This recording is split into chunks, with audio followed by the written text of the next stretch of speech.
What's up, my wizards? It's Dev, Mtg. We like magic, you know, by now. And today, we're looking at a deck that seems fishy, but it kicks bass. Here's blue-green Merfolk. You excited, buddy? You excited, Finn? Yeah, he's jacked about it. Now, while this deck kind of has been the halibut of a lot of jokes over the last couple of seasons, Ravnica Allegiance did land a couple of fresh pieces in the boat for it, and it's pretty successful in the best of one meta on Arena for what that's worth. So this deck might be more than a fluke. Subtle fist joke for you right there, but let's take a look at this thing. Now, there are really 4 cards in this deck that are key to its central strategy, and those really haven't changed since Ixalan block. The deck is still mostly built around a couple of critical 2 and 3 drops that we hope to start the game out with. As far as those 2 drops go, we want both Deep Root Elite and Merfolk Mistbinder as soon as we can get them. Now, as far as M&M, Merfolk Mistbinder, the Rap God goes, there are some pros and cons when you compare this to a card like, say, Benalish Marshall. As far as the bad stuff goes, this can get taken out by a moment of craving or shock. Benny Mars can't, but that's kind of where the bad stuff ends, you know? Best thing about this card is that whether you're on the play or the draw, you're still getting it down on turn 2 underneath a Goblin Chainwhirler, which is really important to the deck. This is a Merfolk Deck Tech, but you'll hear me say Goblin Chainwhirler like 100 times. I'm sorry about that, but it's just one of the most important cards for the deck to beat. And that's personified in a card like Deep Root Elite. This is one of the most important lords or anthem effects for the deck, but it can get killed by a Goblin Chainwhirler if you play it on turn 2. Sometimes you'll be playing it directly into Chainwhirler if you're on the draw. You don't want that, so often the correct choice is to hold this up until turn 3 at least, when you can go, say, Deep Root Elite into a 1-drop and protect both the 1-drop and the Elite from a next turn Goblin Chainwhirler. And you do need to protect the DRE. Dr. Dre can go a long way towards creating not only, you know, early and mid-game explosive value for the deck, but also sort of late-game cumulative value to let you go above your other aggro opponents. Now, the 3 drops that the deck is built around are Cumina and Deep Root Waters. Again, both of these Ixalan block cards you've seen a bunch of times before, but you probably haven't seen Deep Root Waters on the channel very often. I've been a little resistant to this card in the past, but in a format where Esper Control is a real consideration, and you're just looking to create sort of ongoing value against decks like Sultai and trying to go wide against them, Deep Root Waters is an invaluable card that'll reward you for just playing Merfolk, you know. It turns every crappy, you know, 1-drop Merfolk that you draw in the late game into a better top deck than it would have otherwise been, and it does allow you to go fairly wide as the game goes on. Plus, you can plan things out where you go, you know, Deep Root Waters on 3 into 2 drops on turn 4, and you just explode onto the board, especially if one of your Merfolk that was out previously is a Deep Root Elite. You just get all this power on all these bodies really, really fast. And when you do resolve it against the Esper decks, it's a really reliable source of bodies as the game goes on, but that will continually force sweepers from the opponent. You know, if your opponent doesn't have Kaya's Wrath, it's going to be really difficult for them to fight through a Deep Root Waters. And even if they do get one Kaya's Wrath, then this is going to go a long way towards making your deck resilient and putting you back on board as quickly as possible. And as far as the headmaster of the school here, Special K, we want all 4 copies of this. I know it's legendary, but it's so integral to the deck's plan that we want to play quads of it. Seems crazy, but this just does everything. If we have established the board that we want to establish in this deck, this can give us card advantage, this can make our whole team bigger, and both of those abilities are going to be great in board stall situations against Gruul opponents, Sultai, mono white decks, and other ground-based aggro like this. These abilities can help us go way bigger than our opponent, or just find things that we need, you know, heap on value with Deep Root Elite by finding more Merfolk, by drawing cards with Cumina. All of that is possible and really important to these matchups. But we've seen all the really important cards in the deck. Now let's look at some fish. Starting with some fresh fish, Benthic Biomancer. Benny B is one of the best additions to this deck from Ravnica Allegiance. It only got a couple of new cards, but this is one of the more important ones. First of all, this is extremely exploitable with Deep Root Elite. Shouldn't have to tell you, pretty much any Merfolk you play can lead to a loot. You draw a card, you discard a card. So if you're looking for something specific to get out of a jam, or just to heap pressure on an opponent when you're already ahead, or maybe you're behind, it's an amazing trick when you're behind and you're looking for answers. So pretty much any point of the game, being able to just heap extra counters onto Benny Buys, make him way bigger, and draw cards at the same time and find answers is always going to be great. Works well with Cumina for the same reason. If you have enough Merfolk to tap to put counters on your team, not only will your team get bigger, that seems like a reward in and of itself, but you'll also get a loot off of that interaction. And obviously drawing all those cards will help you find more fish to play and get more counters off of Deep-Root Elite, thus drawing more cards. Sort of a feedback loop. And it works really well with the Deep-Root Waters in play. Just keep drawing Merfolk after Merfolk, looting the non-important stuff. Play those Merfolk and get... It's hard to say Merfolk over and over. But play those fish guys and get more fish guys from Waters. It's just... Everything the card does is awesome. And the ways that it interacts with other cards in the deck is great. But honestly, you can also just make it adapt. You can draw a card off of this just naturally without having to have any other cards in play and put it above a card like Fanatical Firebrand or Goblin Chainwhirler, and that's beneficial in and of itself too. Now, we're also playing 4 copies of Cumina's Speaker, a fair amount of 1-drops in this deck. We want to get on board very quickly. We want to nearly guarantee a 1-drop, and sometimes we might even want 2 1-drops on turn 2, and I've already told you about the Deep-Root Elite plus a 1-drop play on turn 3. So we want to play a fairly extensive amount of 1s in the deck. So that's why you see a card like Cumina's Speaker that looks relatively weak on the face, but honestly, as long as you have another Merfolk out, this is one of the best and easiest to achieve stat lines for a 1-drop in the entire format. 2 power and 2 toughness for 1 mana is a really good deal, and obviously it's not very hard to play this with another Merfolk on the battlefield. You know, we've got a pretty high concentration of 2-drops in this deck, so we pretty much are nearly guaranteed a 2-drop on turn 2. If we play Speaker on 1, it's almost a guarantee that it's going to be bigger on the next turn. But to make sure that the deck is really packed to the gills with 1-drops, we're going to also play 2 copies of Jade Bearer. Was not sold on this for the longest time. I was actually playing MC Herald, Mistcloaked Herald, for a good long time in this deck. But the thing about Jade Bearer is that it not only has some synergy with Benthic Biomancer, and that synergy is really, really cool. I want to point that out before we move further. But this is also great against Goblin Chainwhirler in the early game. You can protect certain 1-mana or 1, toughness creatures like Benthic Biomancer, Deep-Root Elite from a Goblin Chainwhirler on 3 with a Jade Bearer on 2. That is really important, especially when compared to a card like Mistcloaked Herald that's like actively bad against Chainwhirler. And I've already shown you a few 2-drops, but that doesn't mean that we're done with 2-drops. The deck plays more 2-drops than anything else. But actually, it's trimmed its 2-drops. The deck used to play 16 of them, but we're down to 14 now. That's a little better. But again, you want a 2-drop on 2, and very often you want 2 2-drops on turn 4. So the deck has to play a pretty high concentration of 2s here. So we're also going to work in 4 copies of Silvergill Adept. We've got to play the Lords, the Anthem effects, but we also kind of feel like we have to play Silvergill Adept. Card advantage on a creature is amazing, and when you consider this, plus Benthic Biomancer, plus Cumina, plus the sort of virtual body, card advantage of a card like Deep-Root Waters, we're actually generating advantage, or at the very least selection, in a number of ways in this deck. This replaces itself immediately and can draw into more Merfolk, or the Cumina that you've been looking for, or the Deep-Root that you've been looking for. There's just a lot that a drawn card can do for you, and very often this is either going to start attacking right away, 3rd turn, against slower decks, or it can trade against some of the smaller decks in the format. I should have made that point with the 1-drops. Things like Cumina's Speaker, fast attacker that can go ahead and get in damage against decks like Esper. But against these, mono red and mono white decks that are really going to take off after a strong showing at the Invitational, then Cumina's Speaker can block on the ground against pretty much any early creature in that deck. So just all of these early creatures with a decent stat line for their mana cost are going to be important in terms of both making sure that you can create space against aggro decks, but also get in quick damage against control.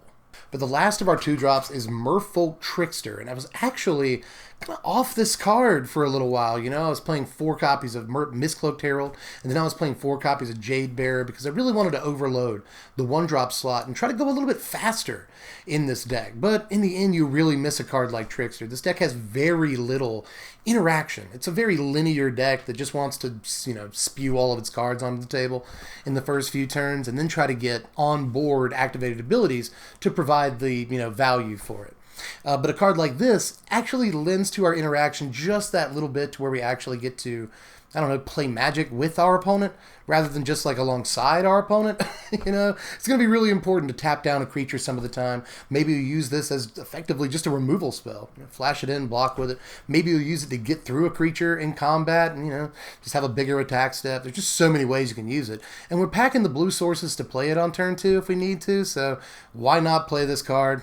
I I feel like, yeah, we're playing a ton of 2-drops in this deck, but the deck mostly needs them, and we need something that packs a little bit more punch than 1-drops, and we need more interaction. This is a perfect card for the deck, and I'm looking to add more copies, but we're kind of at an overload of 2-drops already.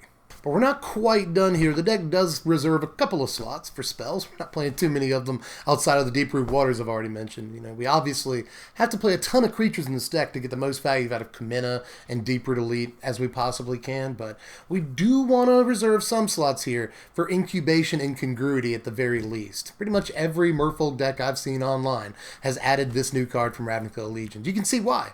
You know, I was just talking about with Merfolk Trickster, we don't really have a lot of interaction in this deck, and this gives us a little bit more. The second half of this is pretty much the only real removal this deck can play without adding another color, you know.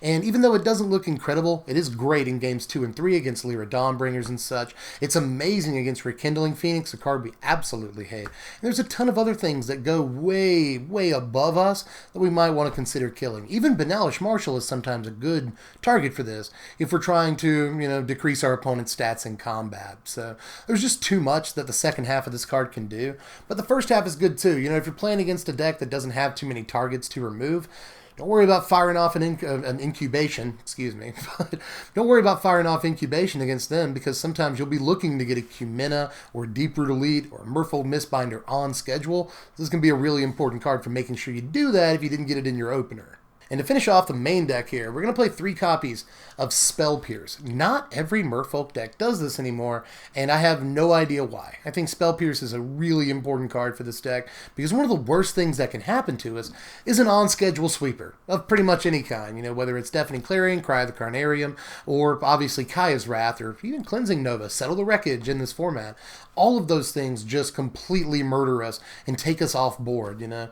Again, even if we're not looking to attack on certain turns, we still need a full board to get the most advantage out of cards like Kamina, for instance. So even if, again, it's not advantageous to attack, we still need kind of a packed board, and that's not always realistic, especially against decks that have a ton of sweepers. And Esper is definitely something we need to look out for. It's one of our worst matchups because they pack Kaya's Wrath and various other sweepers, so I just don't see why you wouldn't play Spell Pierce, especially considering it keeps other decks off of things like Experimental Frenzy or Wilderness Reclamation, sometimes even Expansion Explosion you can surprise counter with a Spell Pierce. There's a ton of other things, even just spot removal like Lightning Strike, Lava Coil, Cast Down, whatever, can sometimes be interrupted in the early game by a Spell Pierce, and it just makes all the difference in terms of tempo and generating advantage. So I just don't see why you'd play this deck without main deck Spell Pierce, because you need insurance, especially against sweepers, but against a ton of other plays too. Again, not a whole lot of interactive elements here, so why not play what we can? Now we're playing 22 lands here, 14 blue sources, 12 green sources, but if you include that unclaimed territory there, it goes up to 18 blue and 16 green to play the creatures in the deck. That goes a long way towards playing things like Merfolk Trickster on time if you have to do so, but for the most part, we've got all the sources that we need, and 22 is plenty. You really don't want to flood in this deck. You don't have a ton of options for flood protection, let's just say, mana sinks. You know, you got Benthic Biomancer where you can only do that once, and for the most part, there's just not a lot of ways to use your mana efficiently if you're not specifically casting Merfolk. So one of the worst things that can happen is flood. You don't want to draw 3-4 lands 3-4 turns in a row, so let's keep it relatively low here, because really, our curve tops out kind of low anyway. Now let me run this sideboard by you. We don't have a whole lot of sideboard options in these colors outside of your various counter spells and such, but we do get Shaper's Sanctuary against the various control decks in the format. This is great against pretty much any deck that's packing a fair amount of removal that targets your creatures. We can just draw even more cards than we already were, so Shaper's Sanctuary for the low, low price of 1 green mana will give us plenty of insurance against decks that are looking to target our dudes in pretty much any way. So I just think that a couple of copies of that is a good way to spin your sideboard slot. But we obviously have some counter spells in here. You know, we got Negate. This will keep our opponent off of sweepers and Teferis and all kinds of nasty stuff against non-creature based decks in the format. But we've also got Disdainful Stroke as kind of a 5th copy of Negate against Kaya's Wrath, Settle the Wreckage, Teferi, and a ton of other stuff. At least carry the 1 copy of Disdainful Stroke, but I don't know that you have to go any higher than that. You see the Deep Freeze. This is a little different than a lot of, you know, blue-green Merfolk sideboards. would flex these slots. But you will see this in the mono blue tempo decks. I'm kind of using it for the same reason here. I've already mentioned that we're terrible against Rekindling Phoenix. We hate that creature. But this is also good against, say, Tempest Djinn or, again, Lyra Dawnbringer in games 2 and 3. So there's just a lot of reasons why you might want to deep freeze. There are a ton of big creatures in the format that kind of invalidate half the crap we're trying to do in the early and mid game. So a card like Deep Freeze just invalidates those creatures in turn. I really like it in the the latter couple of games. Aside from that, the other stuff is Crawl Harpooner. We need this card, again, against flyers like Lyra Dawnbringer in games 2 and 3. We really game against that card hard because we absolutely hate it, in case you hadn't noticed that. I keep talking to the sideboard here about Lyra Dawnbringer options, and Crawl Harpooner is a great option. But it's also good against, mono blue aggro, and any Angels decks that you run across, there are a few of those, plus random flyers in mono white. You got your Sky Marcher Aspirants, your Rustwing Falcons, your Healer's Hawks to worry about sometimes. So there are a few reasons you bring a Crawl Harpooner in too. Aside from that, another copy of Deep Root Waters to bring it up to a playset against Esper control decks, and a couple of copies of Sleep. Usually you'd see Tempest Caller in this slot, but it's my assertion that Sleep is just a better card.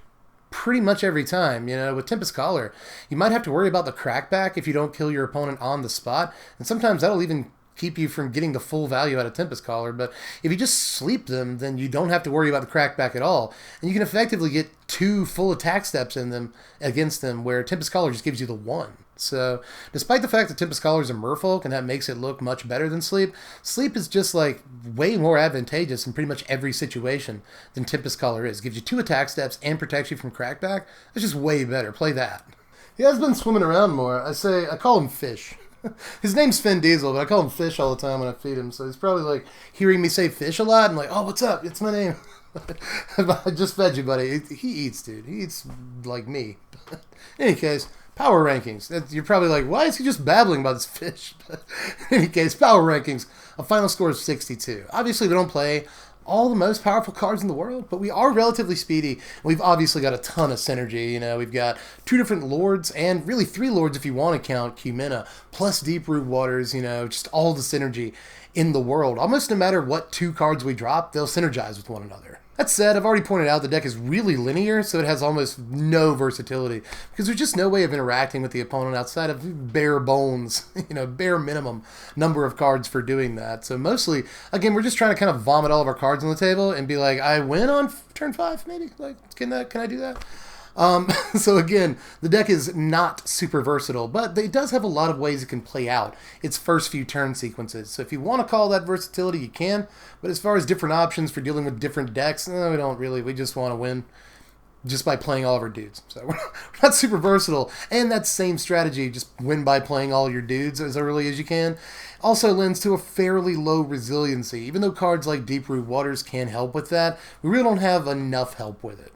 You also might know the kind of major difference in Game 1 and Sideboard scores here. Game 1 and Sideboard in this deck are initial D. They're 8-6, if you'll pardon me. But in any case, Game 1 is actually not bad, especially in the arena meta. This deck is relatively successful. But when you do get to Sideboard, that's when things get a little different. Your control opponents especially will have a lot of post-Sideboard options against you. Even though we get some Sideboard counterspells that are really important to a lot of matchups. For the most part, decks that are just going to bring in extra removal against you are going to be really problematic in games 2 and 3. So we want to strike early as quickly as possible in Game 1, hopefully pick that one up, and then try to heap pressure on them in Game 2 and 3, and force them to have certain answers. The problem is, they very likely will have more of those answers in those games.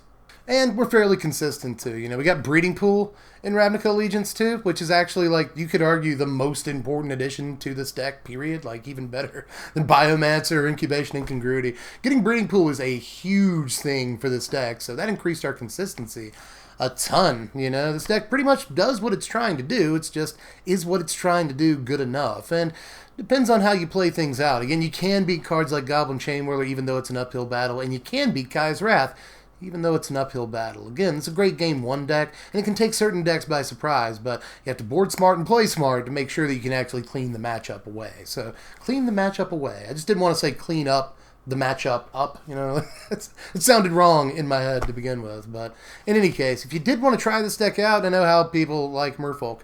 So, if you wanted to try my version of it out, it's especially decent on Arena, but if you wanted it in paper, just click the deck list in the description. It's the first thing down there that'll take you over to my buddies at TastyGPlay.com. They sponsor you dude, you know, so they're good to you, boy. They pay me to say their name, but I say their name because they are the cheapest place you can get this deck online. You know, a lot of people offered to sponsor me, and I was like, no, you're too expensive, you're too expensive, you're too expensive. But with TCG Player, I can actually, like, truthfully tell you that this is the cheapest place you're going to get the deck. So click the link in the description, get the deck for about $125 to $150 at the high end with that link in the description. Or you can just check out the deck list without having to listen to me run my fat mouth for another 20 minutes. But aside from that, just do YouTube stuff. You know, don't click away just yet. This is actually really important to me. More important than I let on. I'm supposed to be like nonchalant, like apathetic YouTuber about like, I guess do this stuff if you want to. But no, it's actually very important to my metrics that you do this stuff. Like the video, put it in more recommended feeds.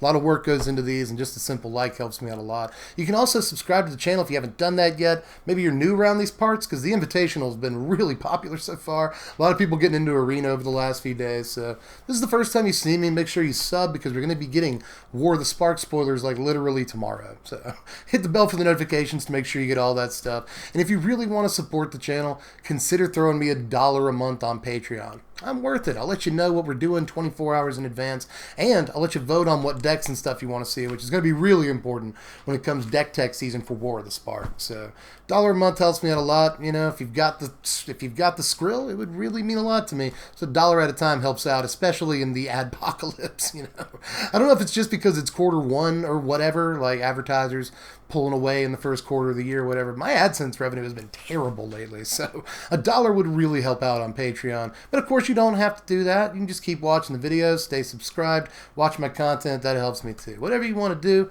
help your brother out, means a lot to me.